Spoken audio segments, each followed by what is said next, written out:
We are live, Neil. We can leave the introductions to Chris to you.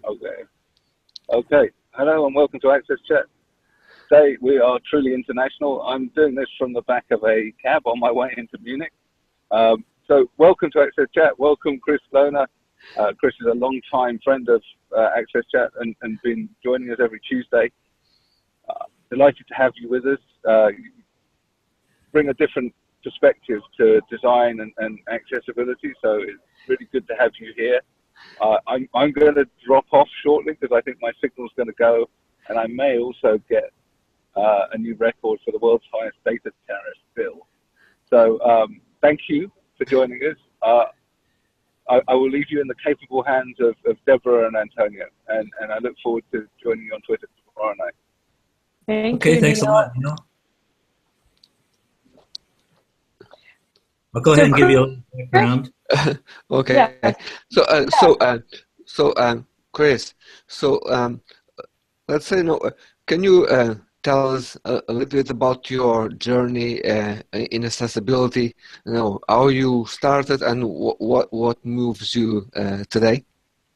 Absolutely. First of all, I want to thank everyone for having me today.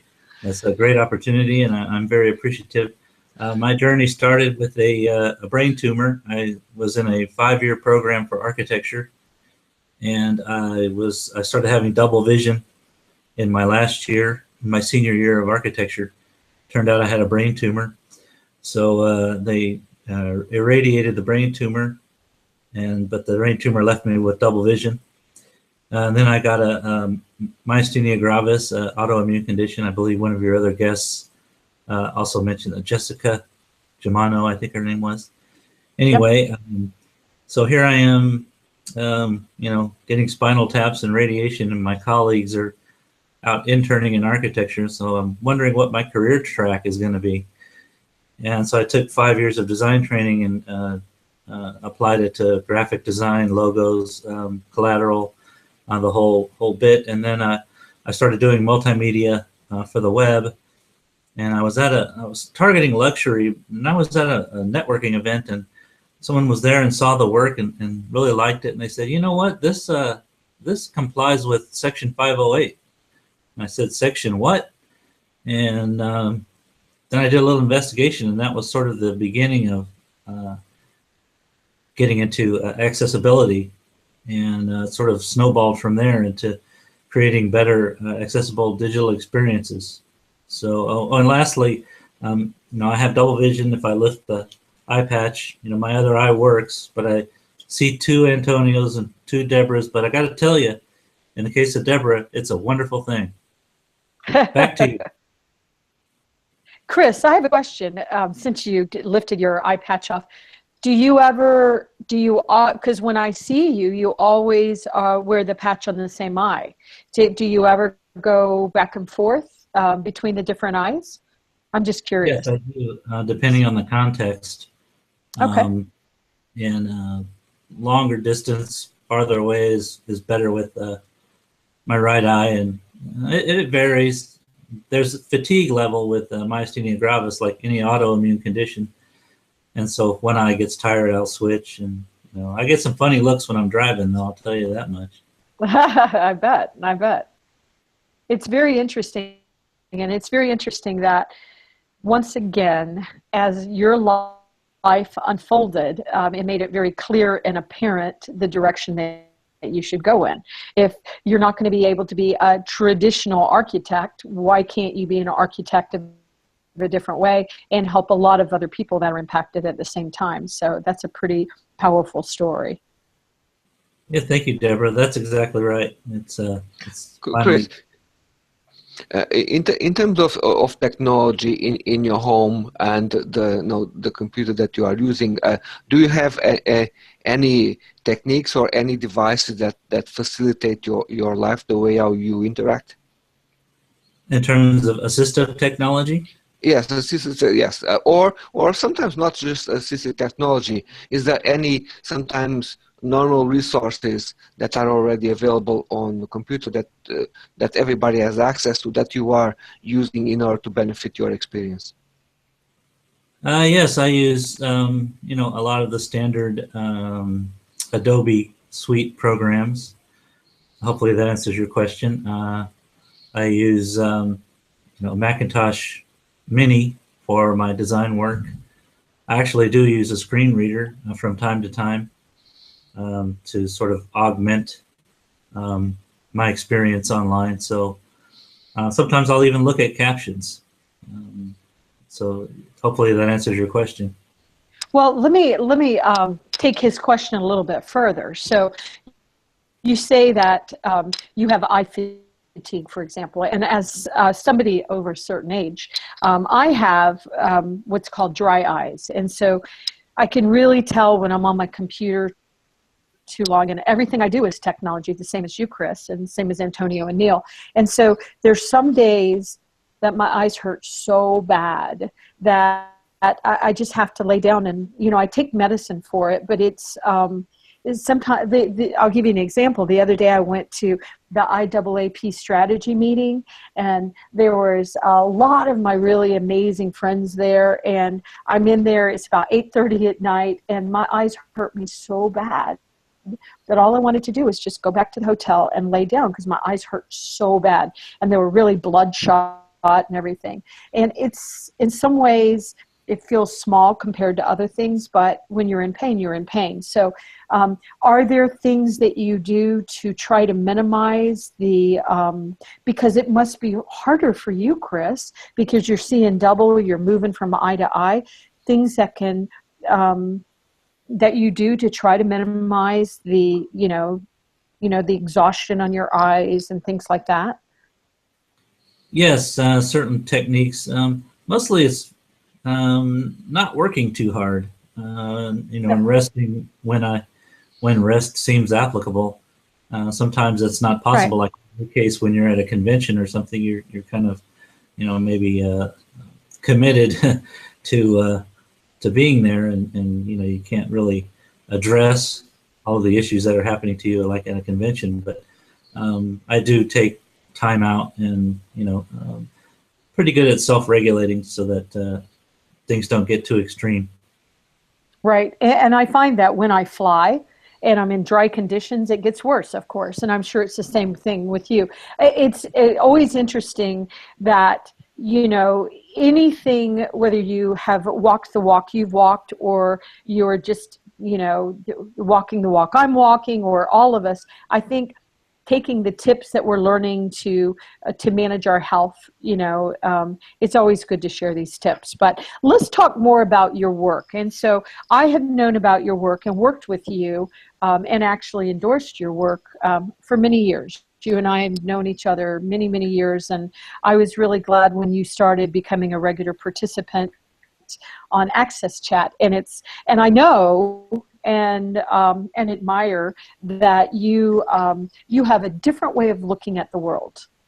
Sometimes it's very interesting, your perspective, and I know you're all about access for all. So tell us more about the work you do.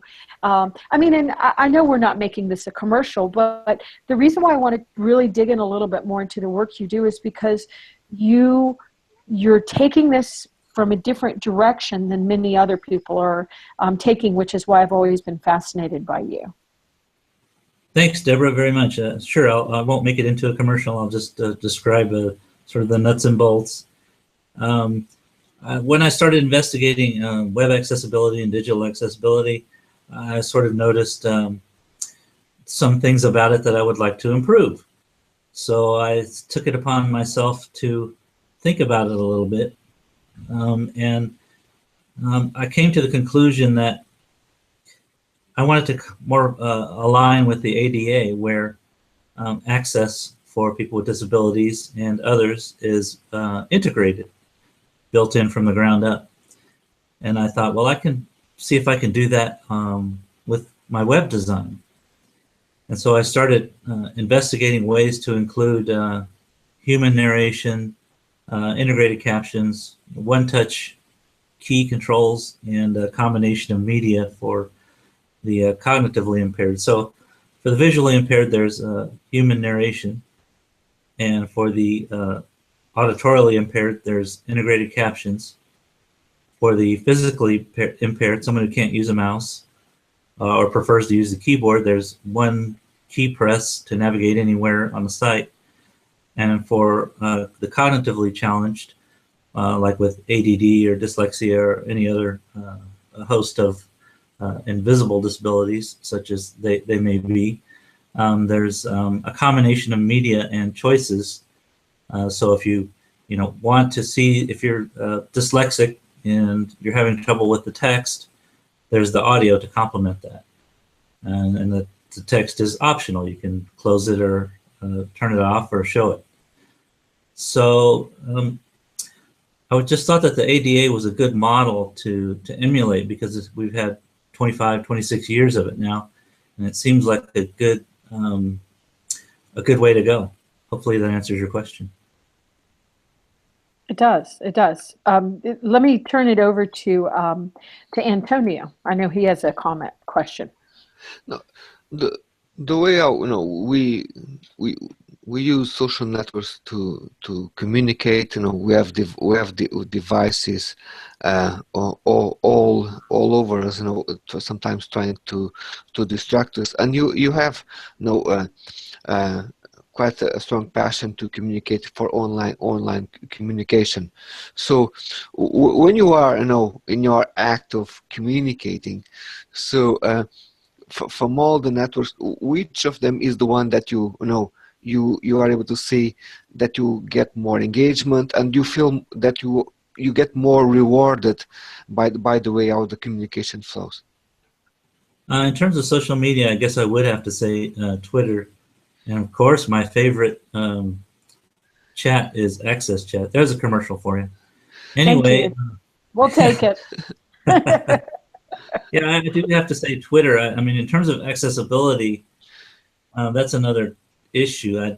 I think that a lot of the information on the web is treated the same in terms of accessibility, where it's not necessarily so. And also there are challenges with different types of information in terms of making them accessible. One of the biggest challenge with making information accessible is with the social media paradigm. So, I focus on making enduring information more accessible, but that's not how social media works.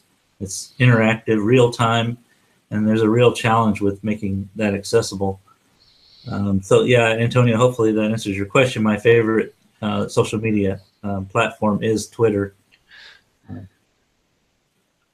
But from your perspective, how can this networks can improve the way how they how they develop? Could be their APIs, how they facilitate the connectivity with other devices in order to become more accessible and easy to consume for people who might have different disabilities.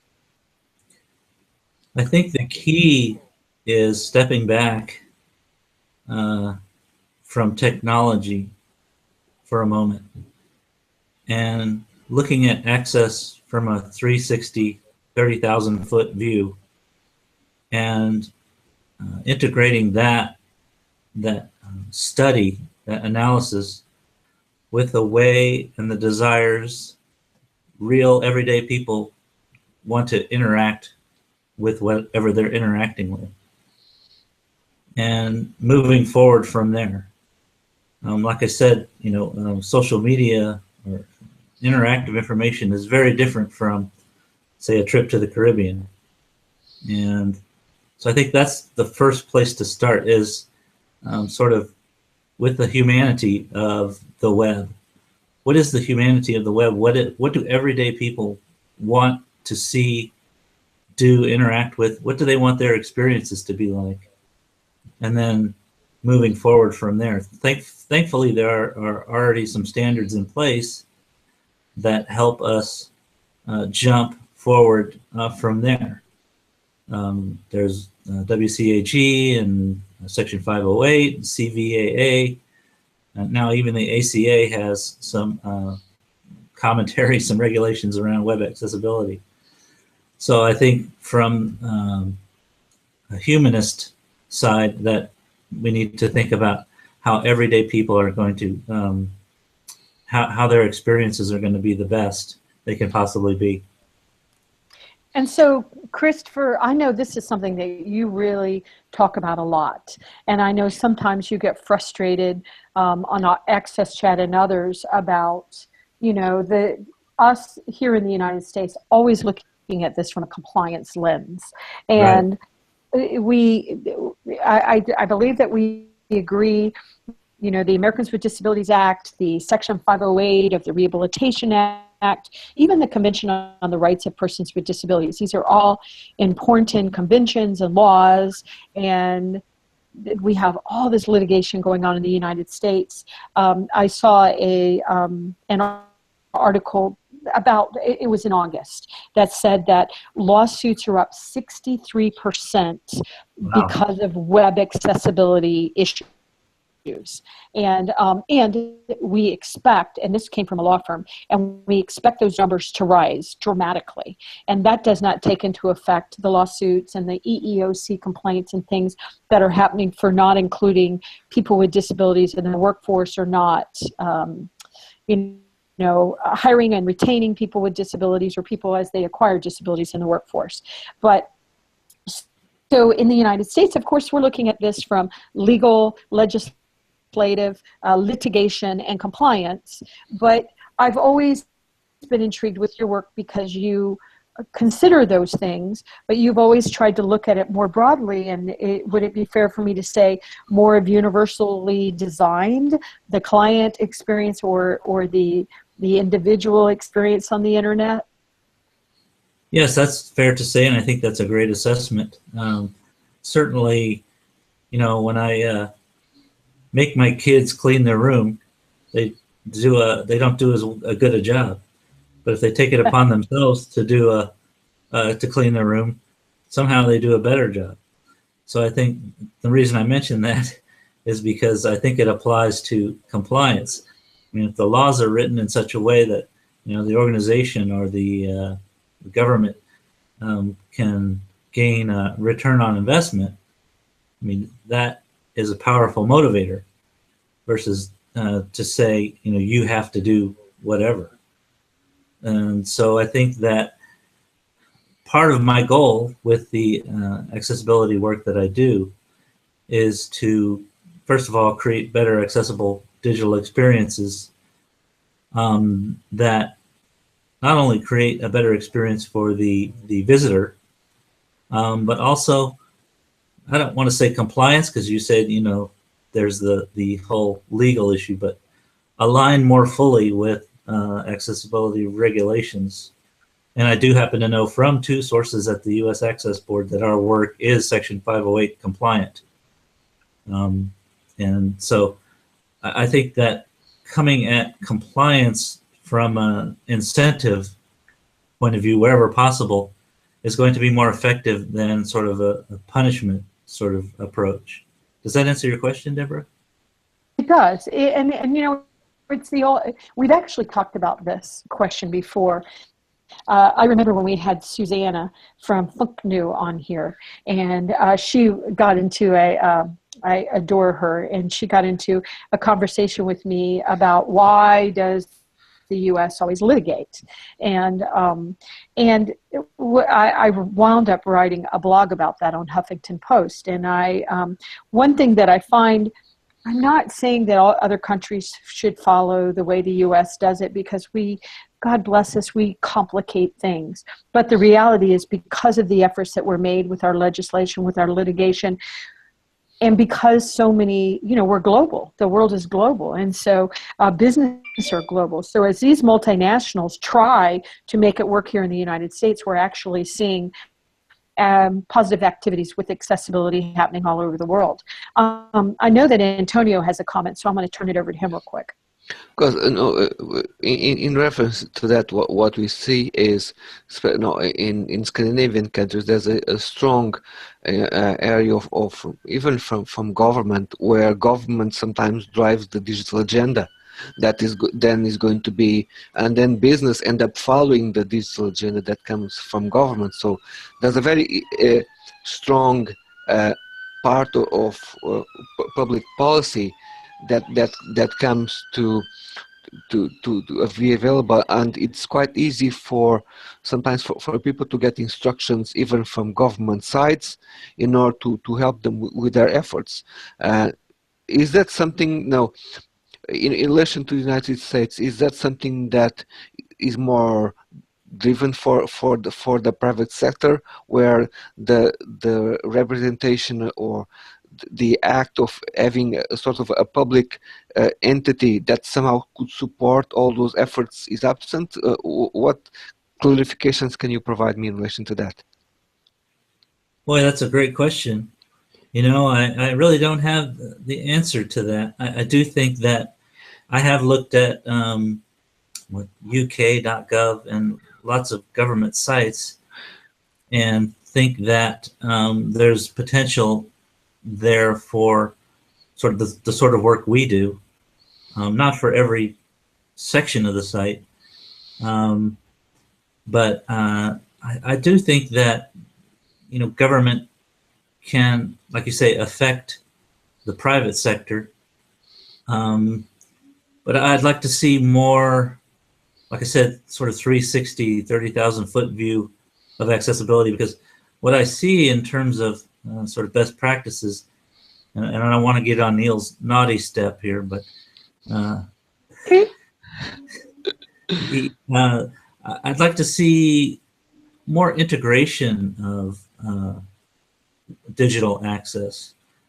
I mean, for governments and organizations, private sector, public sector, it's I perceive accessibility as kind of being the same for them, for their challenges in terms of sort of this sort of patchwork accessibility effect. I mean, it's almost as if accessibility is siloed. I mean, you've got one solution for the visually impaired, completely separate, non-integrated solution for the auditorily impaired, you know, and then there's not really any consistency with how the physically impaired access a site. And again, the cognitively impaired, there's no real concrete recommendations, even with WCAG. So I'd like to see those four elements and more sort of come together, you know, not being so much us and them, but more becoming us, if that makes any sense. That may be a convoluted and not really answer your question exactly, but those are kind of my thoughts based on what you asked me. So hopefully that helps. Because when we interview Malin from the Norwegian government, she works for an authority within government who have the responsibility to guarantee that the websites from business and government are accessible, and they have the capacity to enforce that, and even to go to business and tell them no, and at some stage, you know, ask them to pay or for the fact that their sites are not accessible, and they never did that. They also always try to engage with the organizations to allow them to change, and they try to facilitate them change when sometimes they realize that they don't have enough resources for that change.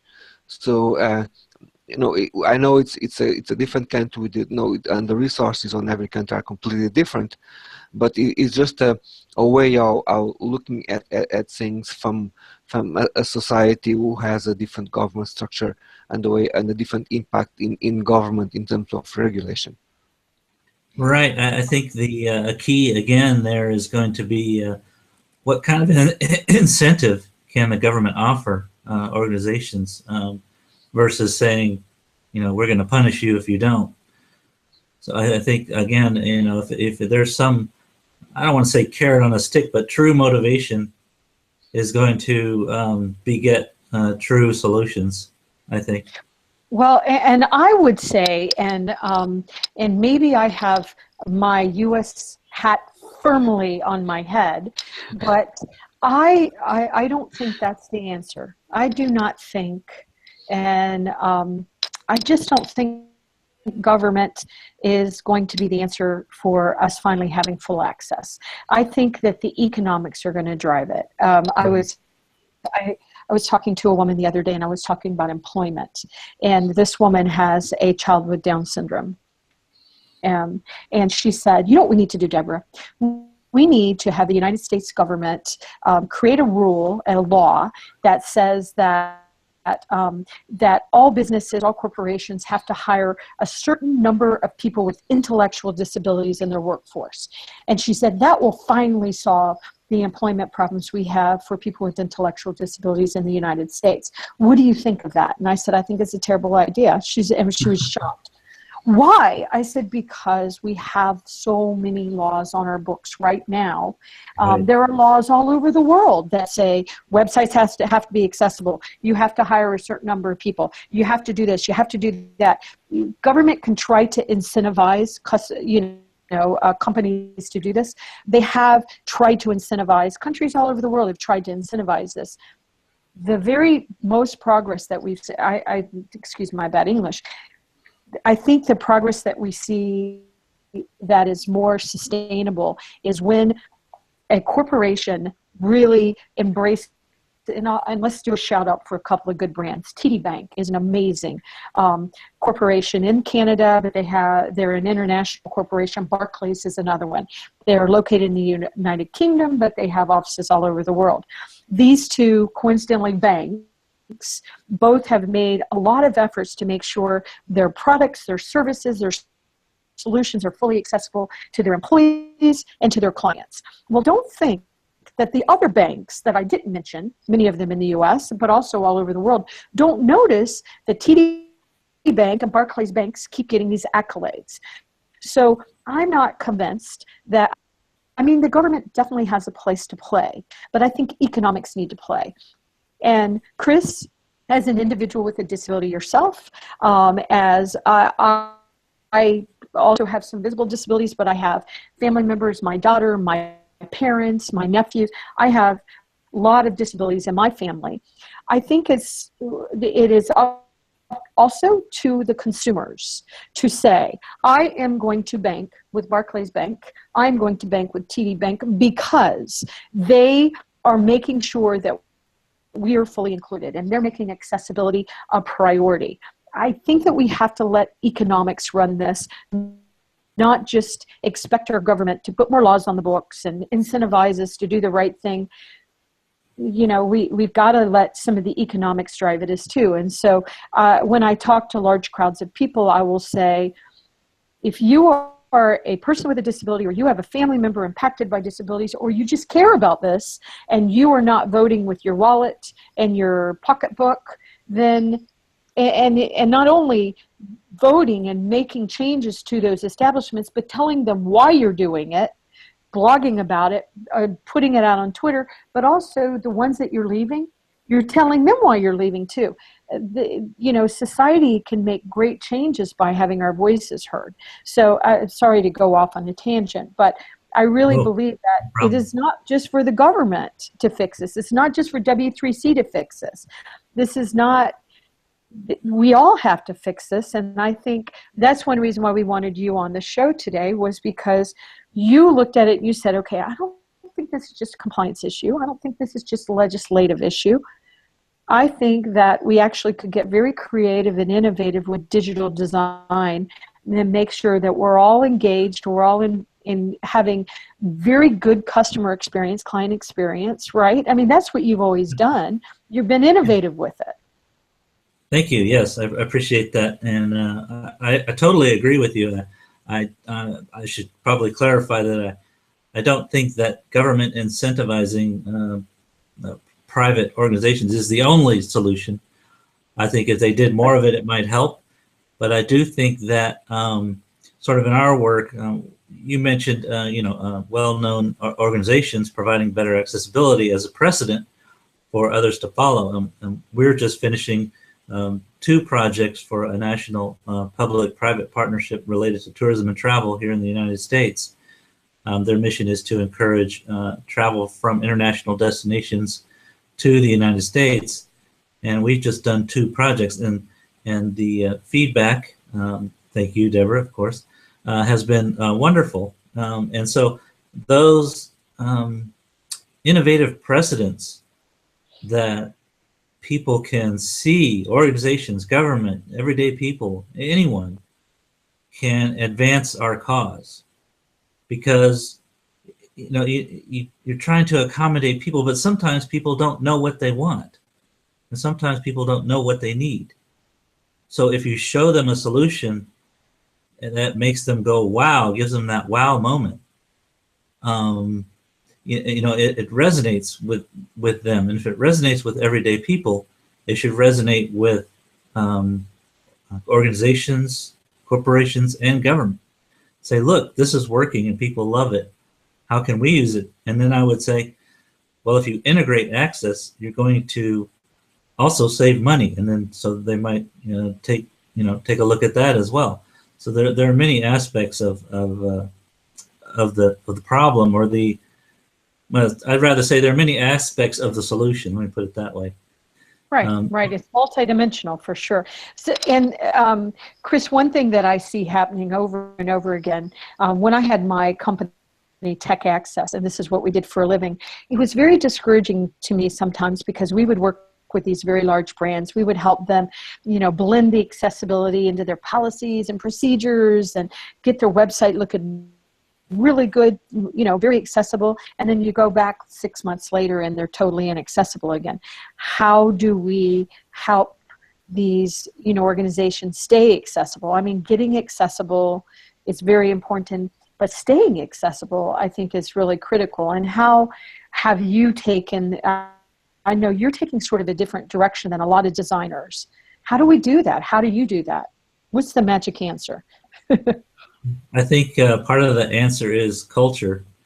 I don't think it's a one-time thing. I think that mindset and the paradigm has to be integrated into the culture, from not just the website, but hiring people with disabilities, and just pervasive and permeate the culture. That way, things moving forward come out of that mission and vision and culture of the organization. And that's the short answer. Hopefully that answers your question. I think we debated this a few times on this chat with previous guests. Is currently, in the United States, it's quite difficult for a person with a disability to get into a job without losing rights. So, what type of work can be done in order to trying to find a way to evangelize or to influence the right people to change things in that area? Oh, I think it's a matter of perspective. I recently hired a intern with cerebral palsy, and I can't tell you how much I've learned from him.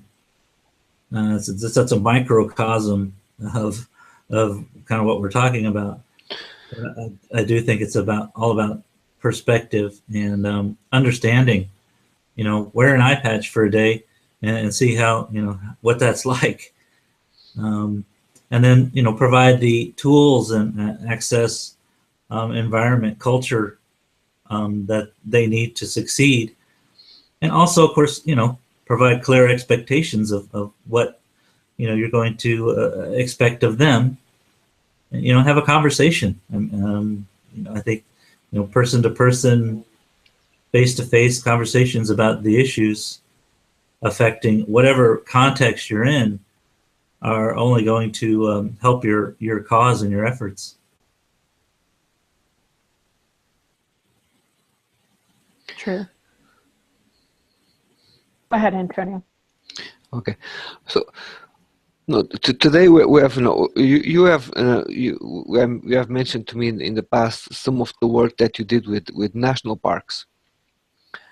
And today we see so much technology coming to one with Internet of Things, virtual reality, augmented reality. We see all these technologies, and it's almost if we browse on the web, it's kind of a noisy world. Everybody's talking about these three topics. It's impossible to get away from them. There was a recent interview to Wired magazine with President Obama, where he actually talks about all this new technology and what government might think in doing with it. So, I don't know if you have time to study and look at this, but how do you see some of the work that you are doing at the moment to somehow being transported to these new technologies and opportunities that might came with technology? Oh, that's a great question. Thank you, Antonio. I think, again, that any kind of where you can integrate is probably better. Anytime you can integrate accessibility, if we're talking specifically about accessibility, or better experience overall, that it will improve the visitor's experience. Rama Girawa was on back in May, was on AXSchat, and he said that, and I love this, he said, users use, consumers consume, but people live. And so I think if you can, identify that, sort of the essence of what he said, and apply it to whatever technology you're developing or designing for people, that the better off it will be. So virtual reality, how can that be made more accessible? Kiosks are a great one. Are they too high? Are they too low? Are they interactive? Do they, how do they respond to the weather? There's so many variables, for just kiosks. There's so many variables in any one technology that, again, I think it's important to look at the overall view of not just the technology itself, but how people are going to, what their experiences with it are going to be like. He also mentioned that technology should be designed for people, and that people shouldn't serve technology, and I totally agree with that. That was one of my favorite AXSchat interviews was with Rama from the Helen Hamlin Center. So shout out for them. I agree. That was an amazing interview. I agree. Yeah. So hopefully that answers your question, Antonio. I think that any new technology or even existing technologies, because if we look at existing technologies, is the accessibility perfect? Well, of course not. Sometimes maybe technology moves too fast for us to properly integrate humane accessibility. There are examples and precedents that can inform new technologies. So it's quite a rich tapestry of elements coming together. Hopefully that answers your question. First, I think it's also fair to say that is important that when we develop technology today, it's important to work with diverse teams to have different perspectives. We know that developers, data scientists, they only own a small piece of the knowledge. So when we are designing to a multiplicity of users, it's important to bring the different angles, and it's important that technology teams have the chance to using the design thinking methodologies to have input from people from the most diverse aspects from life and society. So absolutely, yeah, and that kind of gets back to my comment about hiring people with disabilities. If you're an employer and you don't really have any perspective of what it's like to be disabled, you perhaps don't have the full picture. And so, as we talked about a little bit earlier with the employment side of things, gaining a perspective of someone who is disabled and their needs can better inform their role in an organization as an employee, and also help the employer and the organization overall. So I think that applies to the technology side too.